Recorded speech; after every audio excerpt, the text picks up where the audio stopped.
I had never seen 1,000 men leap into the air at once. South Carolina, June 23rd, 1942. A parade ground stretches flat and treeless under a summer sky. Pale blue, punishing, the kind of heat that irons the air flat and makes a man squint even in the shade. There is no shade.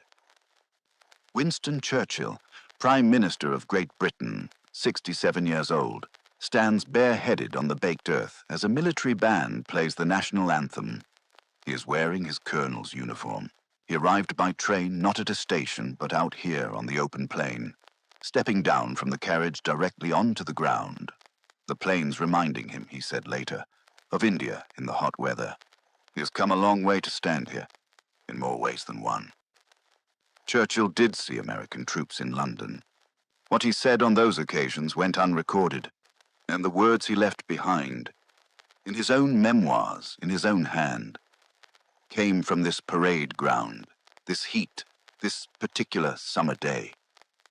To understand why those words carry more weight than anything spoken on an English street, and what they truly meant, requires understanding what Churchill had been carrying for the 2 years before he got here, and what the world had at stake if he was wrong. In the summer of 1940, Winston Churchill is fighting 2 wars simultaneously. The first is the one everyone knows, against Adolf Hitler, against the Luftwaffe overhead, against invasion fleets that may or may not be massing in the Channel ports. The second war is quieter, more personal, and in some ways more urgent, the war against American neutrality. Britain is alone. It has been alone since the fall of France. The evacuation at Dunkirk, at which history will come to call a miracle, is also a catastrophe. More than 300,000 men pulled from the beaches, but most of their equipment left behind on the sand. Only one fully equipped division can be fielded against a German invasion, and it is Canadian. The RAF has lost close to half its strength over France. The country has been running on courage and momentum since May, and both are thinning. Churchill can see the arithmetic. He does not need a general to tell him what it means. Britain cannot win this war alone. It needs American money, American material, and eventually American men. But the United States is determined to stay out. An isolationist Congress, an isolationist public, and a politically pragmatic president navigating toward intervention while pretending, at least in public, that he is not. So Churchill wages his second war by other means. He writes Roosevelt 2 and 3 times a week. Letters that are part strategic brief, part personal appeal, part theater, always beautifully constructed. Important Americans who visit Britain are received like royalty. Churchill is performing for an audience of 1. He needs America so badly that he has spent 2 years making sure they never quite understand how badly.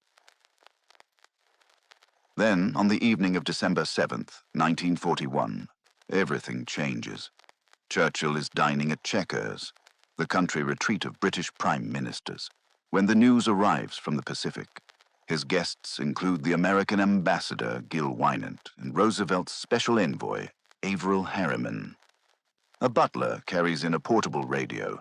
The BBC Home Service confirms it. Pearl Harbor. The United States Pacific Fleet at anchor. He struck without warning. Churchill leaps to his feet.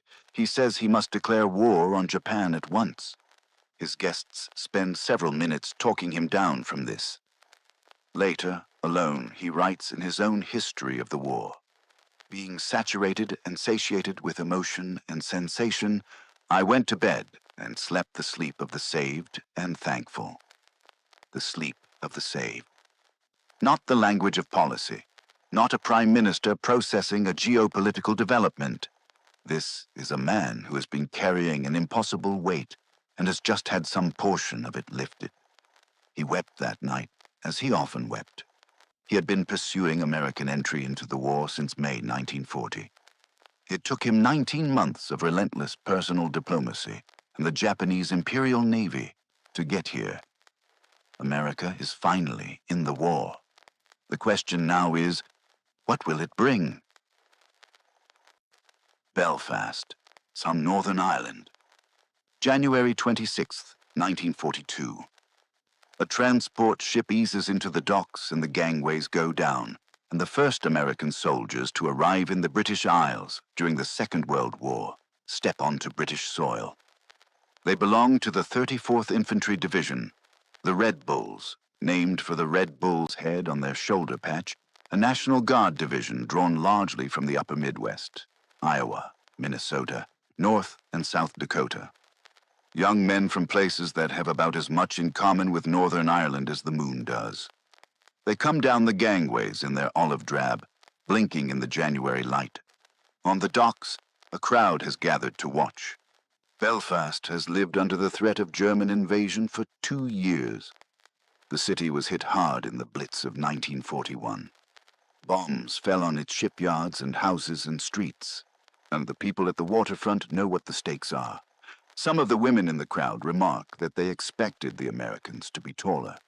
These men have been awaited, prayed for, negotiated over for the better part of 2 years. At the dock, they are a group of young men from Kansas and Minnesota, tired from the crossing, standing on a cold Northern Irish quayside while a British crowd sizes them up. A contingent of several hundred of these men would make the trip south to London, and when they did, they walked into a city that the War Department pamphlet had warned them about. The handbook, issued before they shipped out, told them with careful tact that Britain might look a little shop-worn and grimy. That the British do not start conversations on buses, not because they are unfriendly, but because they are reserved. And that the British do not know how to make a good cup of coffee. That the Americans do not know how to make a good cup of tea. That this is an even swap. London in January 1942 is all of that and more. Bomb craters sit open to the grey sky, irregular gaps in terraced streets like missing teeth, rubble cleared into flat grey lots, sandbags stacked against Georgian facades, blackout curtains in every window, the whole city running at a careful register, saving everything, expecting more. American soldiers walk these streets past shop fronts shuttered against the cold, past women in mended coats, past men who have been living with this for 2.5 years and carry it quietly on their faces. And Londoners look back. They see young men, well-fed, well-equipped, alien. Most British people have never met an American. Most of these Americans have never left home. The mutual strangeness runs in both directions. The cultural friction surfaces quickly. American soldiers earn as much as 5 times their British counterparts. The phrase that follows the GIs everywhere they go is already circulating. Overpaid, oversexed, and over here. They bring Coca-Cola, Lucky Strike cigarettes, nylon stockings, and jazz. They take up space that rationed, worn-down Britain has very little of. They also bring something else. Around 150,000 of the Americans who come to Britain are black soldiers arriving in a country where the institutionalized racism of the United States Army, segregation, the entire apparatus of Jim Crow exported across the Atlantic, meets a British population that finds it alien and often repellent, and London tends to be a less discriminatory environment for black servicemen than much of the America they came from.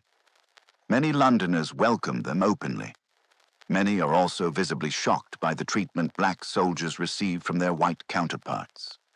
George Orwell, watching all of this, writes that the general opinion among the British is that the only American soldiers with decent manners are Negroes. This is the full, complicated human texture of the alliance in 1942. Not a propaganda poster, a relationship between two nations genuinely foreign to each other, thrown together by catastrophe, learning to coexist. While the cultural collision plays out in British pubs and on London streets, a different kind of construction is underway. It has a code name, Bolero. Operation Bolero is the strategic framework for massing American forces in Britain. The machinery for turning a trickle of arrivals into something large enough to contemplate an invasion of Europe. In March 1942, Army war plans under General Eisenhower begin serious planning for a cross-channel assault on northern France and the buildup that must precede it. American airfields go up across East Anglia, carved from the flat arable land between Cambridge and the North Sea. In February 1942, General Ira Eaker arrives in London to establish United States Army Air Forces Bomber Command. By May, the first air crews of the 8th Air Force are on British soil. By the end of the month, 180 American aircraft have completed the transatlantic crossing. The scale of what is being assembled is real. The logistics are impressive. And a nation that 2 years earlier barely fielded a standing army is building a force that will eventually number in the millions. But numbers are not soldiers. The men filling these bases and airfields are products of rapid mass training, enthusiastic, physically capable, and completely untested. Their commanders at lower levels have never heard a shot fired in anger. The American army, for all the momentum of Bolero, is still learning what war is. And somewhere in that gap between the scale of the build-up and the readiness of the men within it, a question sits, not yet asked aloud. When the moment comes, will they be enough? June 21st, 1942. Churchill is in Washington with Roosevelt when the telegram arrives. Tobruk has fallen. 35,000 British and Commonwealth troops have surrendered in a single day to a German force that was expected to be retreating. Churchill writes later that apart from the fall of Singapore, it is the heaviest blow I received in the war. He is not exaggerating. Singapore in February, Hong Kong in December, Rangoon in March, India increasingly at risk. And now Tobruk, the name that was supposed to represent resistance, now representing its opposite. For Churchill, this is not merely a military defeat. It is a public humiliation suffered in front of his American allies, in their capital. On the evening of June 22nd, he boards a train. It is heading south, toward the heat, toward the open plains of South Carolina. He's going to look at American soldiers, the army he has been calling into being for 2 years, the one that must eventually carry the weight of a war that Britain can no longer carry alone. And he is going to have to decide what he sees. He carries Tobruk with him onto that train. He carries Singapore. He carries every convoy torpedoed, every city burned, every dispatch that began with the words, "No one wants to read." He is 67 years old and tired in ways that do not show. The train rolls south through the night. Fort Jackson, South Carolina, June 23rd, 1942.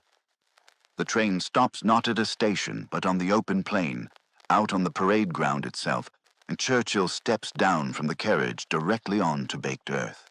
The heat hits immediately, close to 100 degrees. The sky pale and hammering, the ground flat and treeless, radiating upward. Churchill stands bareheaded as the band plays. He is wearing his colonel's uniform, the dress of the 4th Queen's Own Hussars, and the regiment he rode with in Imperial India in the 1890s when the empire was at its height and the future seemed as endless as the horizon. Now he is back in the heat, on a different continent, watching a different army, and the empire is fighting for its life. From beneath the shade of an awning, Churchill watches alongside 2 men at the center of the American war effort. General George C. Marshall, Chief of Staff of the United States Army, tall, angular, composed to the point of severity, the architect of everything on this parade ground, the man who has been turning a hollow peacetime army into a continental fighting force, stands to Churchill's left and watches in silence. Beside them, Henry Stimson, the Secretary of War, 74 years old, lean and precise, standing in a dark civilian suit in the South Carolina heat. They watch together. Column after column of American armor and infantry crosses the parade ground. The men are young, their movements practiced, their formations tight. Churchill watches from under the awning with those pale blue eyes that have seen more of the world's worst than almost any man alive. And then the paratroopers. 1,000 men rise into the air at once. Churchill watches, bareheaded, sweating, standing on a parade ground, but awe is not the same as confidence. After the march past, Churchill's chief of staff, General Hastings Ismay, the man everyone calls Pug, stocky and straight-talking, one of the few men alive who can contradict the Prime Minister and remain standing, quietly expresses his doubts. They have seen impressive men doing impressive things on a parade ground, but Ismay has also seen the intelligence assessments. He knows what a parade ground is not. Churchill turns to him. "You're wrong. They are wonderful material and will learn very quickly." A direct contradiction, but then he adds something, pressing a maxim on their American hosts as though handing them a responsibility. It takes 2 years or more to make a soldier. He has just publicly declared his confidence in these men. Wonderful material. You're wrong, Pug. Yes, and in the same breath, he has acknowledged that they are not yet what he needs them to be. It takes 2 years or more. The war, at this moment, is already 2.5 years old. Every month those young men need before they are ready is another month the war grinds on without them. Churchill's confidence and Churchill's fear are not separate statements. They are the same statement, viewed from 2 different angles at once. He cannot afford Ismay's honesty. He cannot afford his own. So he chooses to see what needs to be true, the thing he is willing to stake everything on again, as he has staked everything before. 2 men standing near each other under a Carolina sky. One sees soldiers who aren't ready. The other sees soldiers who will be. And what neither man could see, what no one watching that parade could see, was the full shape of what was coming. Germany was not watching with much alarm. Hitler had dismissed the United States as a mongrel nation, constitutionally incapable of producing disciplined fighting men. German military doctrine was built around veteran formations, men hardened by years of continuous combat. And when American units first met the Afrika Korps at Kasserine Pass in February 1943, the results seemed to confirm every German prejudice. The Americans were driven back. It was, by any measure, a poor performance. The contempt was not entirely misplaced. Not yet. What German intelligence could not read from Kasserine Pass was the direction of travel. The army that struggled in Tunisia in early 1943 storms ashore in Sicily 6 months later. Don't the boys Churchill watched jump from aircraft into a South Carolina sky are, 2 years hence, fighting through the hedgerows of Normandy, crossing the Rhine, pushing into Germany itself. The men Ismay doubted on a parade ground become the force that every German general will eventually face at the worst possible moment. And the boys who came ashore at Belfast in January 1942, the ones the women said weren't quite as tall as expected, those boys follow the full road. Tunisia, Sicily, the grinding fight up the length of Italy, ridge by ridge, across rivers and through mountain towns. The 34th Infantry Division will be in the middle of it. The Red Bulls who came down the gangway in the January cold, blinking, underprepared, wondering what they'd gotten themselves into. None of that has happened yet on June 23rd, 1942. Sir Churchill, standing in the South Carolina heat, cannot know that he is right. He can only choose to believe it. 2 years later, Churchill returns to the question he asked on that parade ground. The words are again his own. 2 years later, the troops we saw in Carolina bore themselves like veterans. The prediction was specific. The vindication is exact. By 1944, the 34th Division is fighting in Italy, at Monte Cassino, at Anzio, across terrain that seems designed to cost lives at every step. They have become what Churchill said they would become. It took, as he said it would, more than 2 years. It took blood and ground, and the particular education that only combat provides. The war ends in 1945. American flags are raised over ruined German cities. But the men who crossed the Rhine do not look like the boys who came off the ships at Belfast. The distance between those two images, the quayside in January 1942 and the spring of 1945 in Germany, is the story of what Churchill saw and chose to see and was ultimately right about. Then, in 1946, he goes back. Churchill is no longer Prime Minister. He lost the election in 1945, turned out of office by the British public while the victory celebrations were still audible. He is 71 years old, out of power, and he returns to Washington. He stands before the assembled chiefs of the United States Army, Navy, and Air Force at the Pentagon. He tells them what he saw when he came to South Carolina.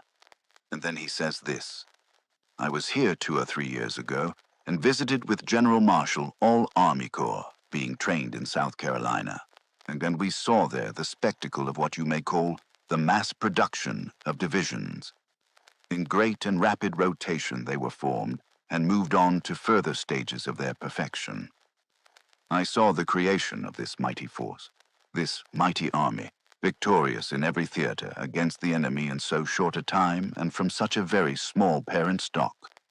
This is an achievement which the soldiers of every other country will always study with admiration and with envy."